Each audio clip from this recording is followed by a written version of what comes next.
Don't stop this. You are a big boy. Don't tell. You can't do that. That's a possibility. You take an episode. Don't behave like that.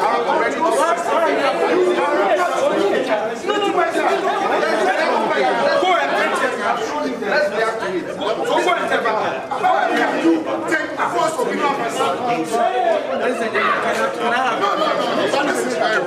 You have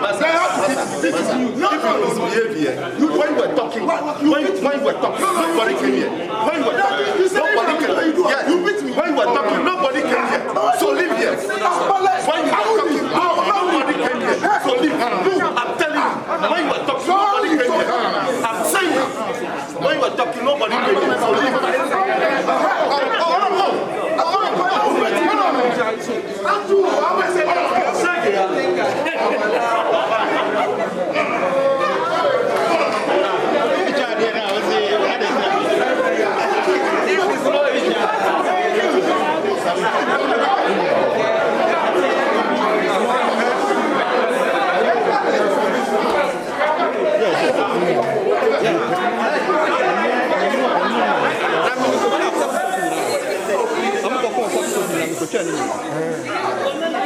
This is what is happening at Keta, and if you go to Wikipedia, you will see this is a report, sun winning activity in Keta coastal area, and the source is coverghana.com.gh as of February 9, 2021.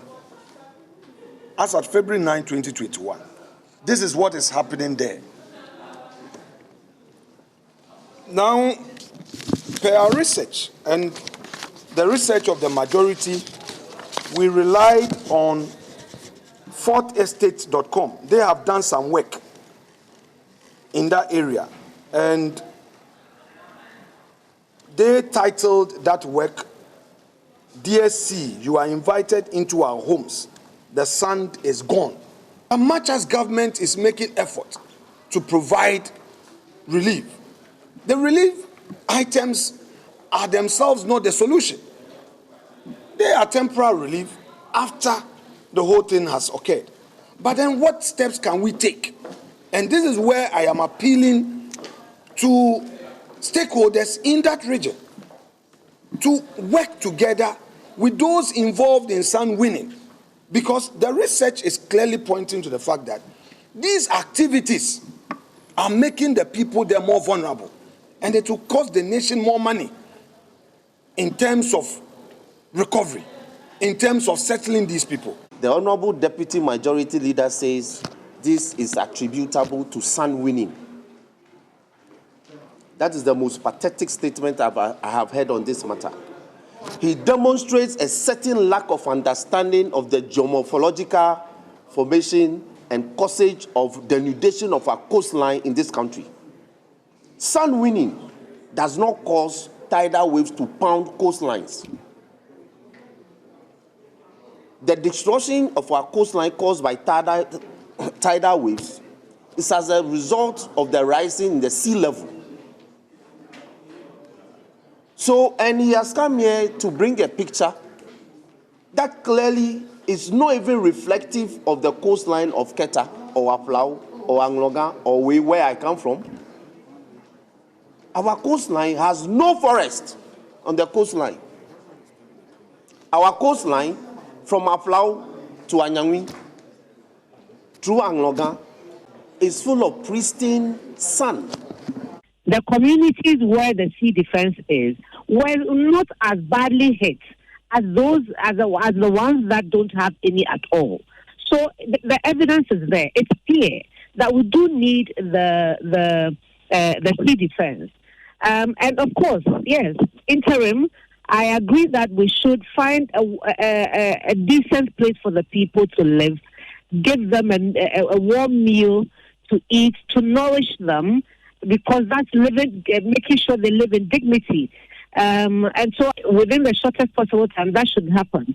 But did I not hear that in May? Did I not hear that in 2017 when this happened? In 2017, Honorable Atachia was the Minister for Works and Housing. I was not in government, but I went there because I had concern for my people. I donated to them even in 2017. And we agreed even at that time that we must continue with the second phase. So I don't know what this discussion is all supposed to do. This place has not been reclaimed. And so we'll have this, till it gets to a flower. Now, if we don't continue, if we don't complete the loop by claiming what the sea has taken, we'll have this problem forever. It's not only perennial, it will continue forever. And so my urgent appeal to this government is to continue the first phase that has been ended there. And so that we can reclaim all these shorelines up to Aplau, and Togolese or Togo government should also continue with their reclamation. Currently, government is in the process of finding the funds to complete phase 2 of this project. You recall that phase 1 of this project was completed in 2019. And I think sometime in April this year, feasibility studies for phase 2 of the project was completed. And as I said, God willing, very soon government should be able to find the funds to be able to do this. But once that happens, the Minister for Works and Housing would definitely apprise the country of whatever is supposed to take place with regards to that. The president will be traveling to Cape Verde to go and witness presidential swearing in. When the people of Keta, the coast, are devastated, instead of a government who should take prompt action and visit the people, they are going to ceremony. They are going to ceremony to go and, clamor ceremony. When people are dying, emergency, state of emergency in Keta, Ketu South, and then Anglon, should be declared. But here we are today. The relief items are supposed to be prompt and swift. Nothing is happening. And then we are raising these germane issues, and then you say that this has been happening long ago. This is not. In Keta, there are some communities like Kejikopa, for more than 40 years, they haven't experienced this before. But now it's happening.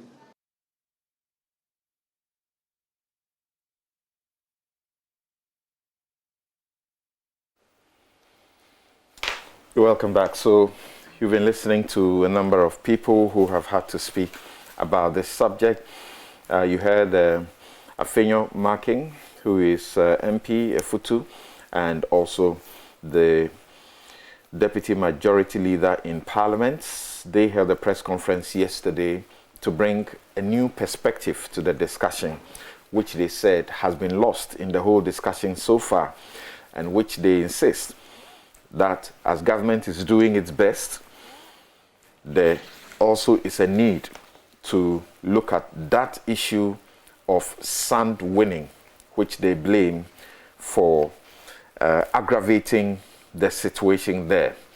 We will deal with that very briefly and get into the, if you like, the most important part of the discussion. And we will show, as you can see, we'll show later why the pictures that the MP was showing are inaccurate.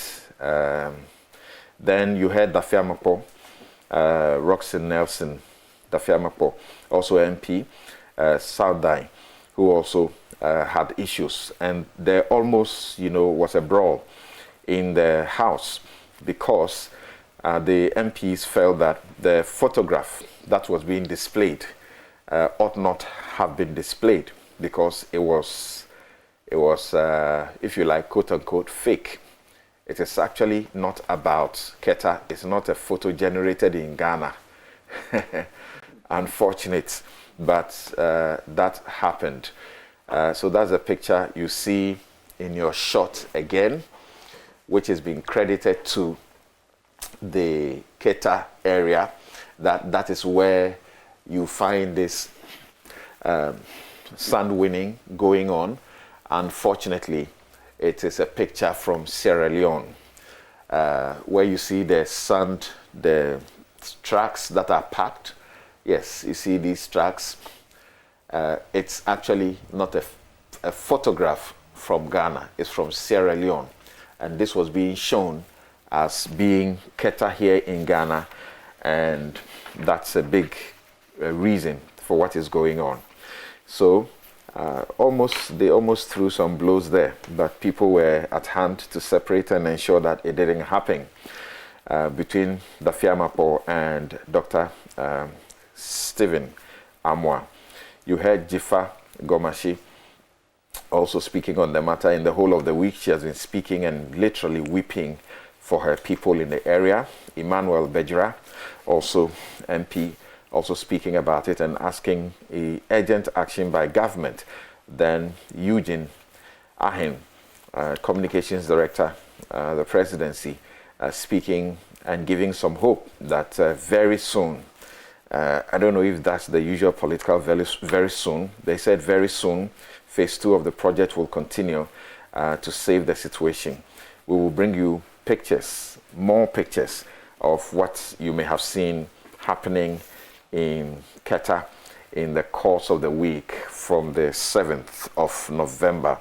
And this morning, the NDC, I understand, led by the flag bearer for 2020 elections, John Dramani Mahama, is going to the area to sympathize with the people and to make donations. Let me introduce my guest this morning. My guests this morning are Hubert Osei Owusu-Ansah. He's Acting Director, Hydrological Services Department. Right. Selom Jacko Ababio is MD, Kelly Engineering Consult Limited, and former lecturer in Coastal Engineering and Oceanography at the University of Ghana. Philip Neri Jason Kwashiga has his PhD in Marine Science and is with the Institute for Environmental and Sanitation Studies at the University of Ghana. Gentlemen, thank you so very much for making the time to join us via Zoom.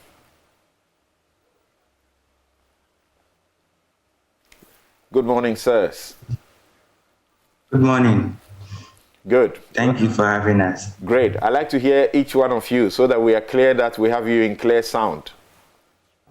Good morning, Samson, and good morning to your cherished listeners. Great to hear you. And here in the studio with us is my colleague at the bar, Eduji Kujo Tameklo. He's lawyer and member, NDC National Communications and Legal Team. Thank you for making the time to be with us, sir. Thank you, Samson. Great. Thank you to your viewers and listeners. Right. If we may start by first you updating us on what is happening this morning in the affected areas as far as your party and what President Mahama is seeking to do is concerned. Thank you once again. Samson, as you rightly indicated, H.E. John Dramani Mahama should be within the affected communities at about 11 a.m. today or this morning. Now, what he intends to do is, first of all, appreciate firsthand the kind of thing that is going on. If you recall, around 2015, a contract was awarded to Amandi to extend the coastline by way of the sea defense. That project completed around 2019. Now, the expectation was that it was going to be extended, what is called the phase 2. It does appear that that has not been prioritized now. We'll talk about that. I just needed basic facts of the trip this morning. Basically, just to relate with the people, provide some relief items to them. That's for today's intervention. Great. Yes. All right. Thank you very much. And please, you have seen a number of rescue missions, so to speak, a number of calls for support and donation. We want to plead with all Ghanaians to support the donation drive towards helping the many people who have been displaced, who have lost their homes, who have lost everything, practically everything, and do not even know where to sleep. The NADMO has been trying to arrange for them to have some shelter, as in schools and churches. But for those that clearly have been inundated by what has happened, the devastation, have been devastated, they can't have access to those as well. So it is the plea that let's all of us come together to contribute to support victims of this wave in the area. Now, let's get to deal with this matter. And I'd like to first begin on the note of what the members of parliament sought to do yesterday, and then get your expert views on the role of sand winning in all of this. And I must say that this is not to suggest that we are not sympathetic to the plight of the people. Of course, we understand that what is immediately needed is relief to the people. But at the same time, this issue has been brought up. Let's attempt to interrogate it, despite the fact that the photographs that were used were false and that they don't emanate, or they were not generated from the Keta area. So briefly, what do you make of what transpired in the House yesterday? Yes, Samson, I am completely disappointed with the attempts by my learned senior, Afenyo Markin, and the team that he led yesterday in trying to reduce the conversation to the issue of sand winning. If anybody has an appreciation of that area, you would come to the conclusion that you cannot at this point be blaming sand winning for what happened or what has been happening in the community. And so to attempt to narrow the conversation to sand winning, and also to, as it were, corroborate that with a fictitious picture, it demonstrates a certain lack of thoroughness that the majority side wanted to cause a certain mischief, obviously against the people. But you see, Samson, what I find a bit more curious in all of this is, if the leadership, the current leadership of this country, have had the benefit of going to the area to assess matters for itself, will not come to the point where we will need a fictitious picture in order to tell a story that is not true. And I make this point because I strongly believe that, look, the president within 30 minutes or an hour could be in Keta, together with the leadership of the majority, to assess firsthand what exactly has happened and get a detailed briefing from experts so that you do not embarrass yourself before national TV by demonstrating with fictitious pictures that that is the state of affairs in Keta and its environment. And so I strongly believe that maybe the leadership of the majority side, first of all, need to apologize to the people in that community because what they did was wrong. And if they have a very solid research team, give them a briefing on the state of affairs now. Right. But you will acknowledge that sand winning is an issue that has to be spoken about in the area. First of all, we all need to be clear in our mind. Sand winning in and of itself is not illegal. Once you have the appropriate authorization from the Environmental Protection Agency. Now, if you engage in an activity that is illegal, prima facie, we know the consequence of it. So we cannot obviously have a conversation without relating it to it. But we cannot say the tidal waves and the consequences that it has brought to the people in that community is as a result of sand winning. No, we can have a proper conversation. But it has contributed to worsening it. That's the claim. No. Okay. And let's get to the experts eventually now. We'll have the opportunity of listening to the expert. But I need to make this point. Okay. That as we speak, there is no research finding that it is as a result of sand winning that the incidence of tidal waves had become worsened. I want to see that work. Okay. Let's get to the experts and hear what they have to say about that. And gentlemen, we understand that we want to deal with this as an aspect, just preliminarily, and then we get into the main situation because the people are in grief and we cannot act as though we are not sympathetic to what they are going through now. Some don't know where they slept last night, as you continue to hear them say, and some are just getting scattered around the place. Now, we invite you to support the relief funds for Keta, K2, and the K2 South, and all those that have been affected. Support the victims of the storm surge in the Anlon, Keta, and K2 South areas by donating to the Volta Tidal Wave Relief Fund. Volta Tidal Wave Relief Fund. The items needed are mattresses. We need about 2,000 mattresses, blankets, mosquito nets, food supplies, and other relief items. You could also donate the items, or you could send money as well. If you want to donate only items, please contact this number, 020. Please write it, you will need it. 020 90 62 388. 020 90 62 388. I take that number once again, 020 90 62 388. Just call that number and you will receive guidance and directions as to what to do. You could also send money. There's no cash payments that is being received. You can download Chango app at Contribute to Volta Tidal Wave Relief Fund. Download Chango app at Chango app and contribute to Volta Tidal Wave Relief Fund campaign at www.campaigns.changoapp.com.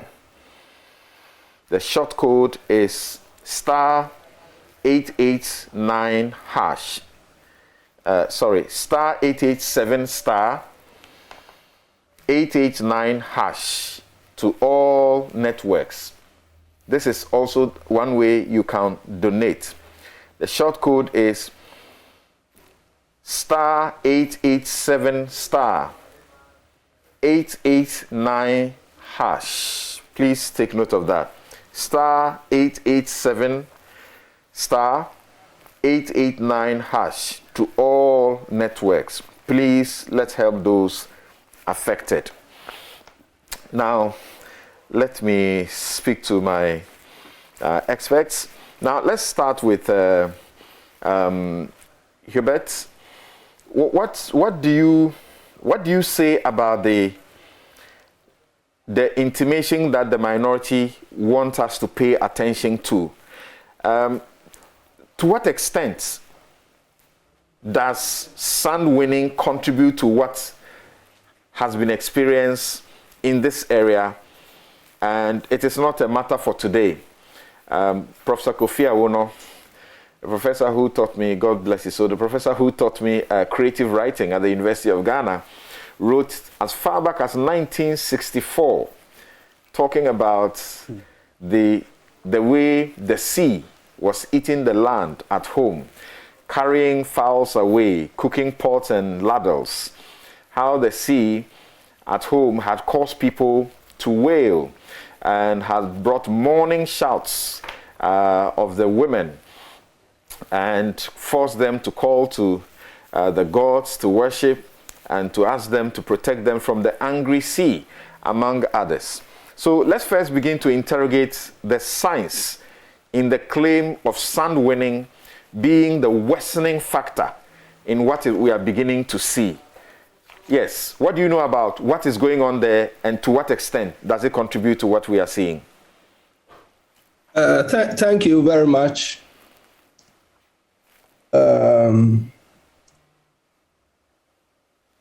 Humbly, I would like us to look at the major causes of coastal erosion in Ghana. Well, we have two main areas, the natural causes and then the man-made causes. In our part of the world, the natural cause is mainly wave action. And man-made causes, we have a lot, including removal of sand from beaches, thus sand winning. Man-made causes, I'm focusing on removal of sand from beaches, as that's an issue now. I must say that the Hydrological Services Department, in working under the Ministry of Works and Housing to execute major sea defense projects, has always had this as an issue. And I will not restrict this to any particular area. In fact, we have realized in most cases that after the construction of the sea defense structures, we have accretion of sand, which is the main aim of our protection. But in some places, the sand that has accreted, inhabitants go to wane. We have had this as an issue. And, after working on sea defense projects in many areas, I will not advise that we restrict sand winning to any particular area. It's an issue. Wave action, that's the natural cause, is a major issue. Now that we have the impact of climate change, sea level rise, that's a major issue. Sand winning is a contributory factor. For now, this is my presentation. So does it contribute to the extent of devastation, or it invites what happened? Actually, sand winning contributes to the extent of devastation. Now, what do we see? Along our so that sand winning is not the cause. Sand winning is a cause. Of what? At what time? Is a cause of what? Major erosion. And now this, what happens? You see, we have waves impacting on the beaches. So the wave energies are transferred onto the beaches. And this causes erosion. Okay. Now, if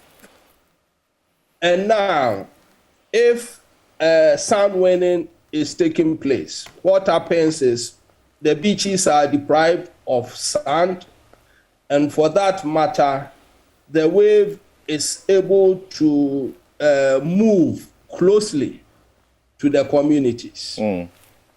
Yes. Okay. So wave action is a cause.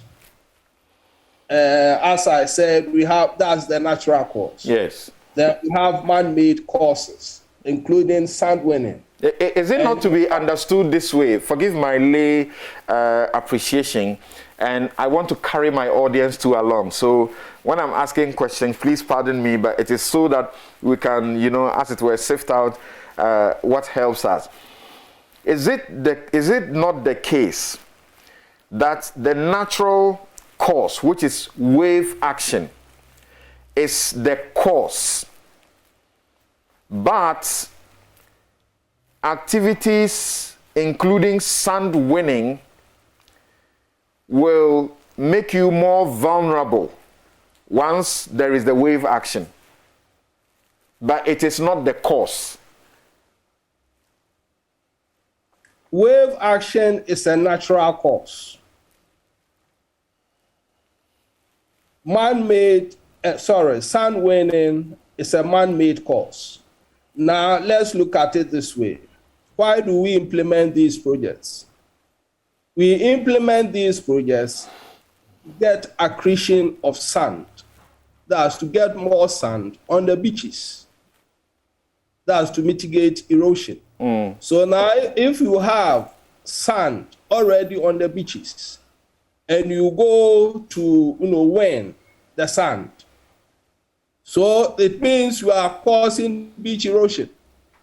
Okay. Yes. All right. Thank you. So, Thank you. Let me get to your friends, and that's Hubert Osei Owusu and San, who is acting director, Hydrological Services Department. Selom Jacko Abebio, what do you say about the same issue that brought the brawl in Parliament yesterday? What's the place of sand winning? How much of it goes on around this area that you know about? Well, hello, Hubert. I would like to slightly differ from what Hubert said. Hubert was focusing on erosion on the coast, the causes of erosion.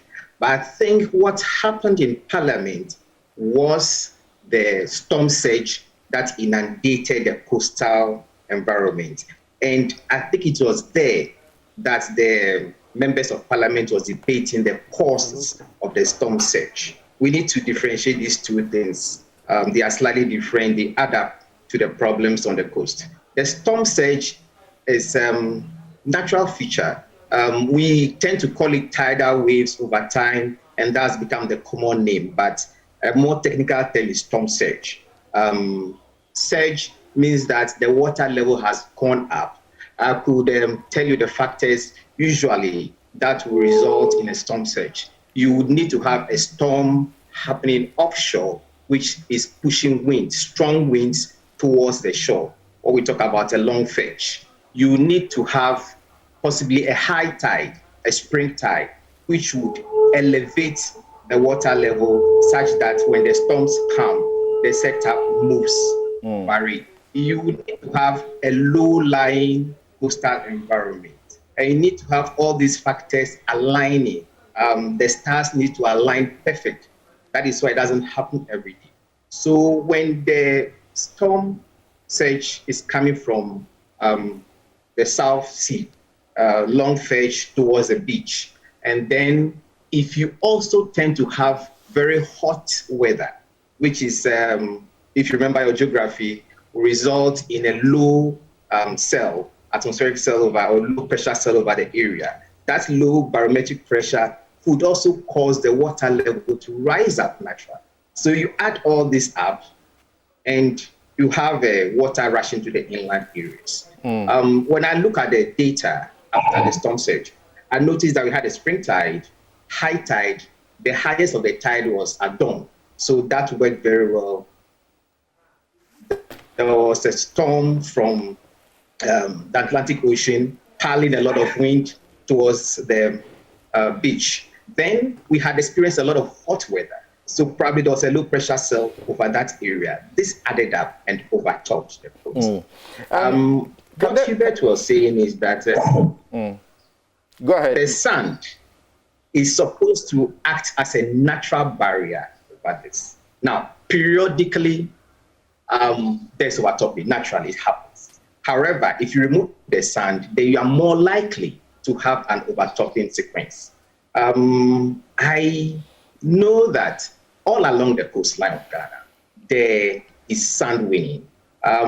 It is more prevalent in some parts. It was very prevalent in the Greater Accra region than even the Volta region. Laws have made to reduce this.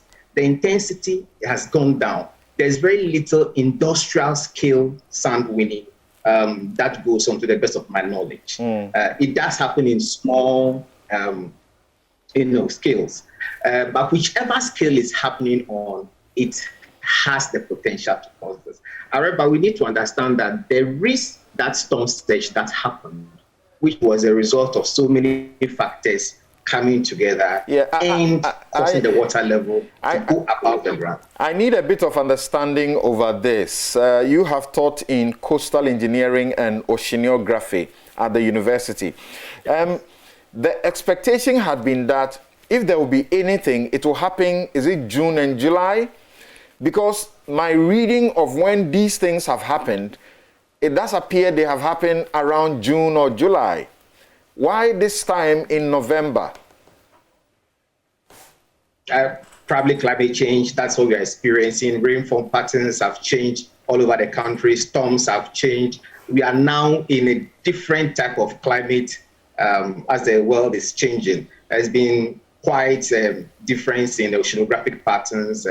Circulation patterns have all been changing. We've been tracking this. The driving force now is climate change. And since the driving force is climate change, the prediction is that we are going to experience more of this in the future. Thank you. And Philip Nari, Jason Kwashiga, thank you for your time again. And you are in marine science. Now, can we get first some explanation as to what may have taken, NADMO and other authorities unawares by surprise? Because if it does appear they would have thought that having gone past June, we were in the period of safety. But regardless of that, if it happened any time, do you feel that there's a capacity of this country to respond to some of these things? Right, thank you very much. In the first place, like Salom said, these are there are factors that lead to this. And for you to be able to really predict or be aware of when this will happen, you need to have an early warning system. And like you said, climate is changing, and sometimes it's become more difficult to really just use what's used to happen in the past to say, okay, this normally happens in June, July, so this year it's the same thing.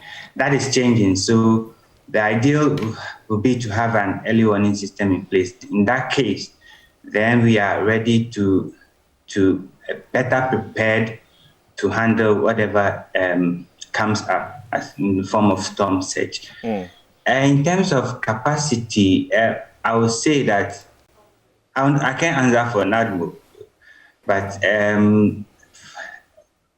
first of all, like I said, if we don't have these early warning systems in place, then we are lacking in that area.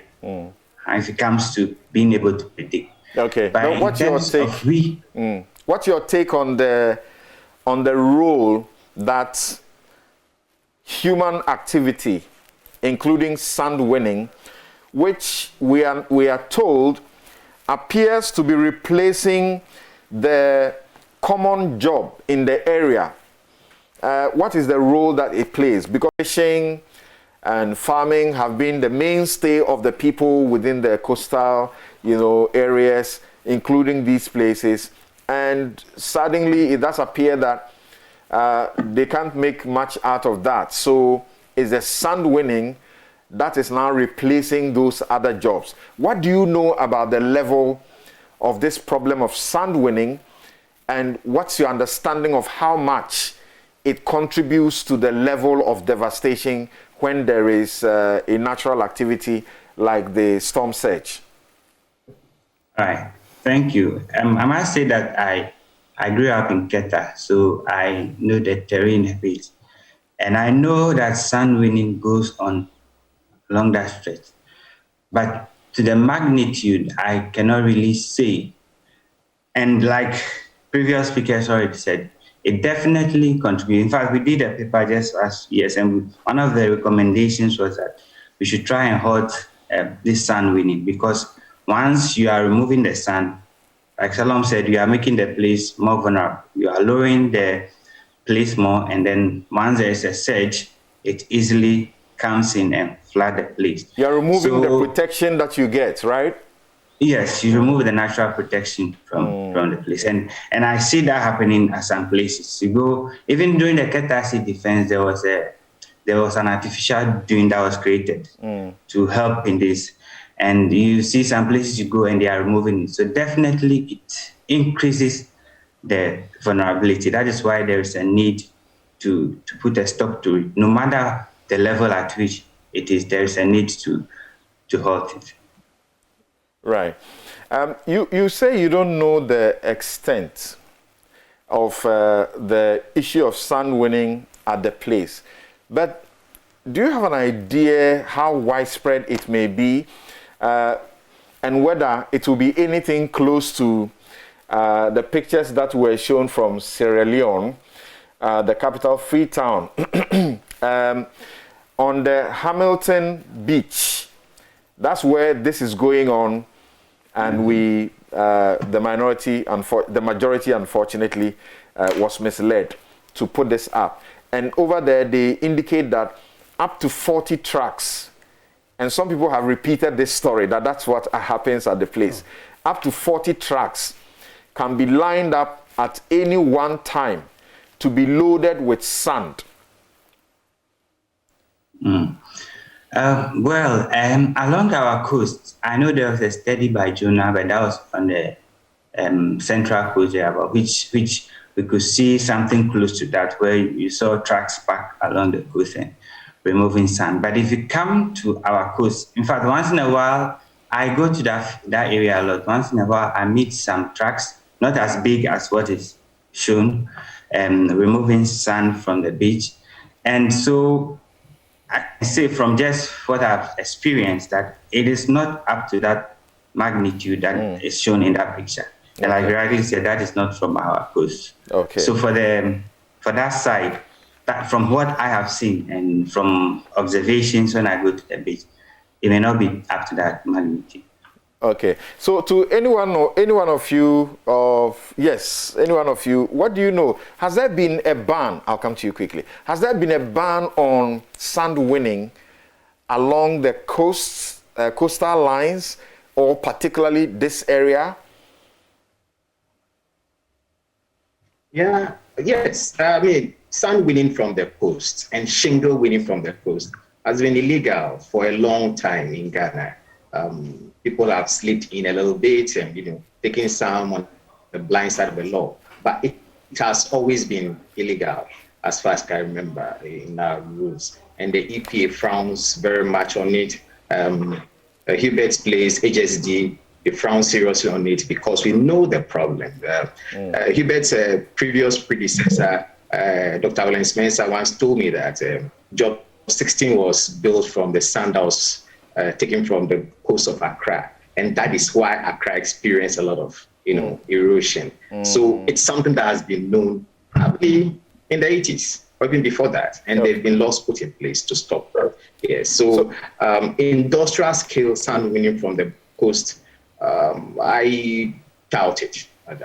Yeah, so what should be done? What is not being done and what should be done? I think all three of you may say a word about this before we move on and move away from this issue.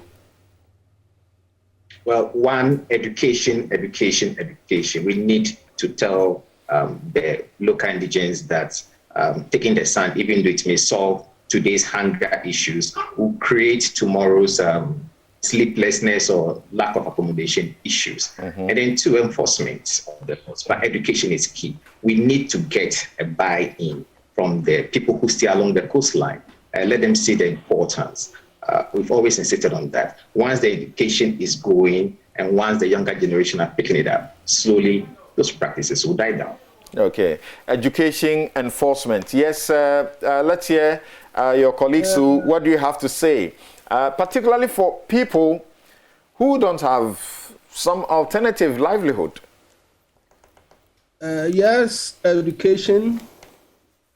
Also, I think community leaders should help, because we've had experiences where community leaders have even aided, inhabitants to do this, and it becomes very difficult to check. So in addition to education, the role of community leaders is also key. Okay, yes. Yes, so I think it's been said, so education is key. And once the people are aware of the impacts of their activities, I'm sure, and if we, like Hubert said, if we put in community watch systems that, okay, this is what you are doing to yourself, I'm sure that they'll be able to keep their community themselves. Yeah, but that's the question I'm asking. That's the question I'm asking, Salom. A question of survival. A question of survival. So you see that along these areas, you see a booming industry of block manufacturing going on. Yeah. Yes. Yes. So, well, I'll say that there should be alternative livelihoods. I'm sure if we come together, especially if we are able to solve this unemployment problem, which goes beyond, the community, this will help. But also, there are alternatives available in the communities. I know there's a problem if it comes to fishing, because there's dwindling fish stock, and then people are moving into farming, and so those things are there. I'm sure if we look for alternatives, they are there. But if we deter people, I'm sure they will look for alternatives. Okay, gentlemen, I'm going to return to you for us to look at the bigger picture of the permanent fix. The permanent fix. I suppose if government had been as committed as they had promised, we would not be here today talking about this devastation and what perhaps is going on. We understand that in other coastal areas, quite some work has gone on. You have work that's gone on up to about 90% of work in the sea defense. 90% of work, some places about 60%, some 30%, and so on. What do we know has been done here? How do we aggregate it? And what should be done? Why have we not been able to take the permanent solution fix all these years? And I'm referring to Professor Awono's, poem about the situation as far back as 1964. Yes, on the issue of sand-winning, block manufacturing in these places. What do you know the extent is about? And what would you say to the people about that, even in their pain at this time? You see, like we always say, a picture says more than 1,000 words. And so if you look at the decision by the majority group to show that particular picture, you will see that what is happening at that particular coastline is commercial sand winning. That's the commercial quantity. Now, the thing that happened in Keta, and as the other panelists have indicated, is nothing close to that. And that is why I'm saying that we need to have specific research work conducted within that area to show the extent to which sand winning is contributing to the devastating effect of the tidal wave. Until that, we have a difficulty associating the challenges that the people are going through currently. It becomes general propositions. Obviously, we know if you take the soil cover of a particular place, there's definitely going to be some effect on that particular locality. So let's work out and know exactly the effect and the extent to which some of these human activities are causing in the area. Like you pointed out, economic activities are becoming a bit limited to the people in those communities. Obviously, if you read the write-up by the respected Professor Nyidehu Awono, he indicates how the people used to, get everything from the sea. Today, you cannot have the same conversation. Fish stock, everything is going down. And so the tendency by the people to look out for other activities is high. But you see, Senior, one of the things that I think we should also, look at is that, you see, if indeed it's true that the people are winning sand in commercial quantity in the area, what stops state authorities intervening with our security people? Because with the anti-galamsey, it's the same environmental challenge. We have deployed the military in resolving that problem. So if in fact sand winning exists in those areas, what has stopped us? I mean, if we can deploy military in voter registration, nothing stops us in getting the military involved, if indeed that's the state of affairs. Okay, thank you very much. We take a quick break. We'll return to continue look at the bigger picture, the permanent fix, what has happened to that. The Ministry of Works and Housing has been, explaining to us something, or if you look at their budgeting document, you will find that they speak about the coastal protection sort of project that they have been doing, and they say that they have continued construction works along the Dansoman, Axim, Amanfo, Kuma, Anomabo, and Elimina. That's phase 3 of the coastal protection project, which are currently at 90%, 90% for Dansoman, 90% for Axim, Amanfo, Kuma, that is 61%, Anomabo, that is 43%, and the Elimina, that's 40% that they have done on those projects. They speak about other projects that they are pursuing and which are progressively, moving on. Cape Coast, 22%, Discov, 30%, Commander, 30%, Abuaji, phase 2 of that project, 15%, and then Ningo Pram Pram, coastal protection, that's 15%. What is the percentage for Keta and the areas presently affected? Why has it taken decades? Decades of notice of the harm, decades of knowledge of the consequences, and yet the delay in resolving this. We'll be right back.